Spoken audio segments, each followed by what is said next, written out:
Good afternoon from Tokyo. We are here at the Asian Conference on Education and International Development, which is jointly held with the Asian Conference on Psychology and Gerontology. I'm standing here with Professor Ando Yukari from the University of Toyama and Professor Brendan Howe from Ewha Womans University in South Korea. Thank you for being here. Our pleasure. Could you briefly introduce yourselves and tell us what it is that you do? So I'm Brendan Howe. I'm the Dean of the Graduate School of International Studies at Ewha Womans University, which is the top-ranked graduate school of international studies in Korea and one of the oldest and largest women's universities in the world. So I've been in Korea for about 23 years, and I focus on human security in my research and governance responses to insecurity of the most vulnerable. My name is Yukari Ando, University of Toyama. My field of research is international human rights law and international refugee law. Since I went to Egypt, I'm very much interested about refugee issues. Since you're both experts on refugee and protection international law, you were part of a plenary panel today, which was looking at the education for good global governance. So can you talk to us a little bit about your part in the panel and what you discussed? I was chairing the panel, but I was also speaking on the need not just to educate refugees and forced migrants and other vulnerable groups, but also to educate societies and those who govern, so good governance, on the need to broaden the horizons of governance to include these groups. So moving from homogenous societies to multi-ethnic societies, and how this is not only the right thing to do, it's actually a good thing to do in terms of national development, national economy and well-being. We are facing the global issues, and I focus on the climate change and the refugee. And firstly, I explained about the definition of a refugee under the Refugee Convention.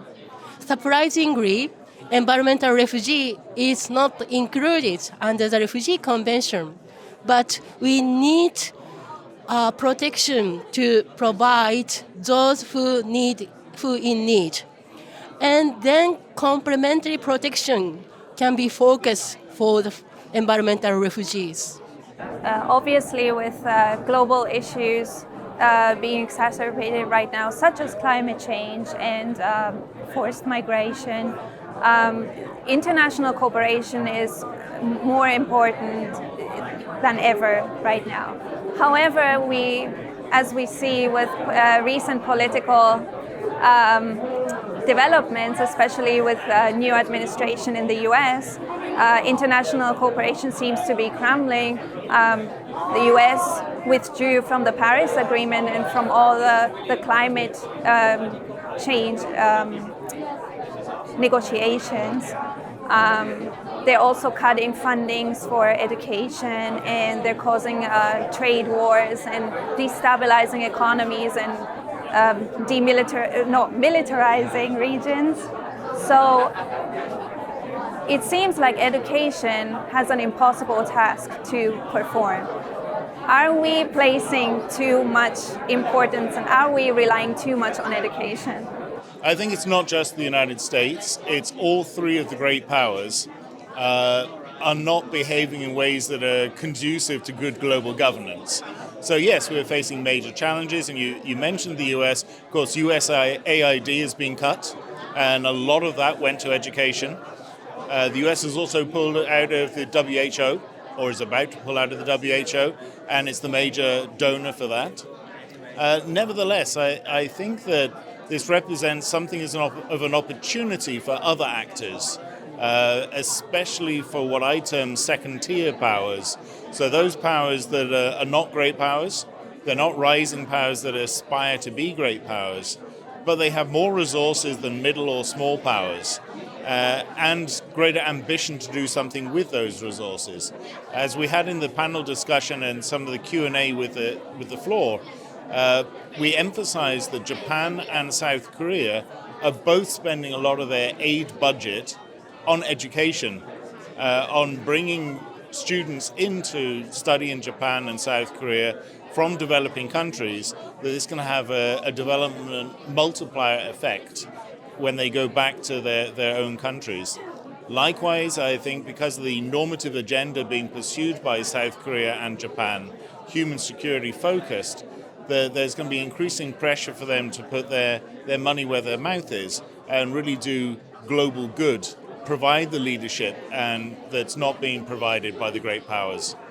Because we are facing a difficult world, international cooperation can be key point. And the interaction between us are very, very important. Otherwise, we cannot change the world. One of the panelists, Professor Jun Arima, he talked about how to achieve climate change mitigation, and he talked about the role of new innovative technologies being a way to circumvent the deadlock of international cooperation.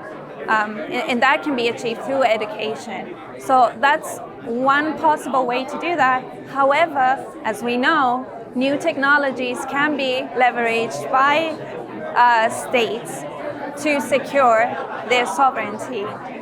And then you would have someone use a tool that should be used for good, but used to cause more exclusion. How can we avoid that?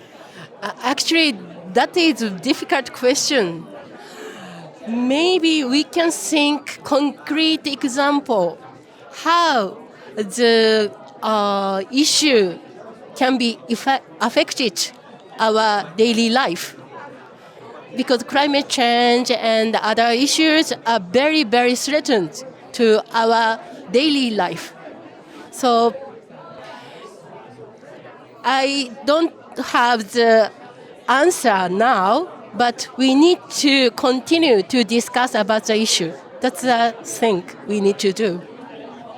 Yes, certainly the revolution in communication, information technology and other technologies have allowed the penetration of states. So it's harder for states to cover up inhumane practices and harder for others to ignore inhumane practices and gross violations of human rights that are going on around the world. But as you rightly say, it can also be used as a tool for evil, such as happened in Myanmar with the Rohingya. The ethnic cleansing of the Rohingya was triggered by some Facebook posts, which are actually fake news. They weren't even filmed in Myanmar. So I think you can't control the flow of information, the spread of technology. That genie is already out of the bottle. We can't unlearn how to make nuclear weapons. All we can do is educate people, especially leaders, on the responsible behavior concerning the spread of these new technologies. So that's the hope, is that through education we educate societies to recognize when they're being triggered by these new technologies, to educate governments on the dangers of nationalism when integrated with new technology use. Then I'm going to go back to the refugees, and this goes back to what you presented in London last year, where you said that it would be more beneficial not to view refugees as the victims, but as a force that can change and solve local issues. So instead of viewing them as victims, how can we empower refugees to talk about themselves and themselves educating locals about important issues? Yeah, importantly, I think we need to look at there not being a refugee problem. It's a refugee opportunity. The refugees are resources that we can use in our societies to better our societies. And hearing the refugees' own stories as to what they can contribute to societies is how best to understand and construct policies that will make the best use of refugees. In this part of the world, of course, we have a demographic time bomb. So we need new blood in Japan and in South Korea. But more than that, refugees and other migrants, not just refugees, forced migrants, even economic migrants, on the whole, contribute far more to their host societies than they receive. They are not economic burdens. They're not social burdens, because what they do is they reinvigorate societies. They make societies more cosmopolitan and, frankly, more interesting to live in. So this is how we do it, is through engagement with refugees, empowering them to tell their own stories, which includes giving them access to media, it includes giving them access to education, it includes giving them language instruction if necessary, so they can engage better with their host societies. Refugee is not the burden. Refugee is the precious sources. So we need to change our minds first. Mindset is really necessary. And then if we look at the precious sources, we can embed innovations. Innovation needs new things. And for example, if we look at the intercultural cities of Council of Europe, they have a lot of good practices. And refugee or migrant can create innovation.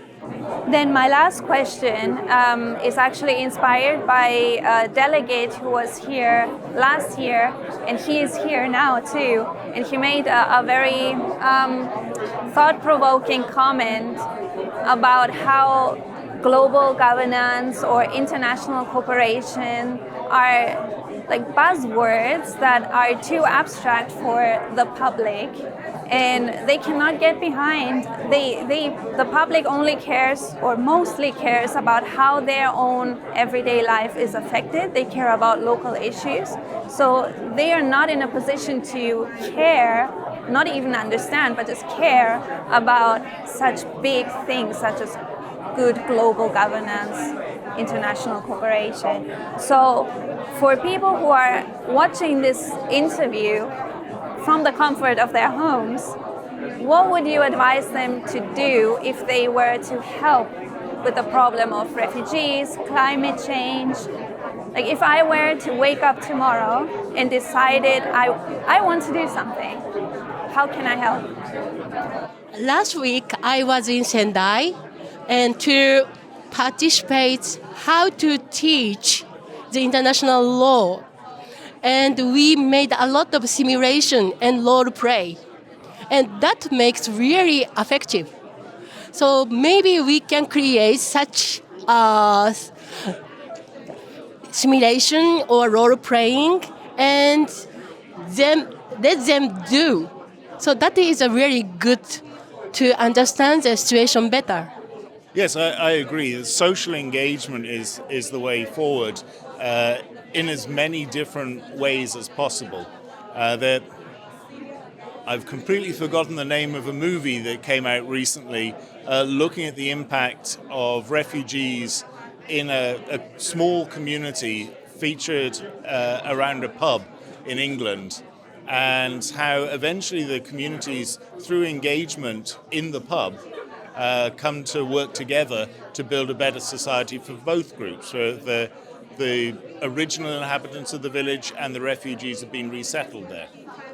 If you just think about the contributions that other societies have made to all societies.